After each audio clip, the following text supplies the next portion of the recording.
দেশের ক্রীড়া অঙ্গনে বইছে পরিবর্তনের হাওয়া।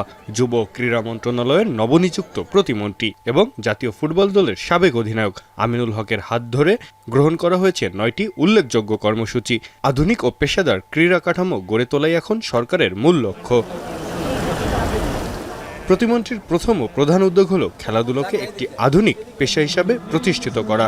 বর্তমানে ক্রিকেটের বাইরে অন্য কোনো খেলায় স্থায়ী বেতন কাঠামো নেই, তবে নতুন পরিকল্পনায় সকল খেলার জাতীয় দলের খেলোয়াড়দের একটি স্থায়ী বেতন কাঠামোর আওতায় আনা হচ্ছে, যা ক্রীড়াবিদদের সামাজিক ও আর্থিক নিরাপত্তা নিশ্চিত করবে।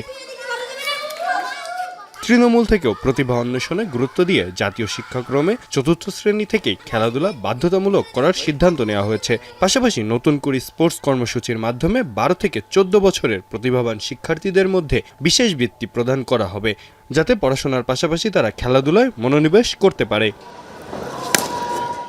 অবকাঠামোগত উন্নয়নেও আসছে বড় পরিবর্তন।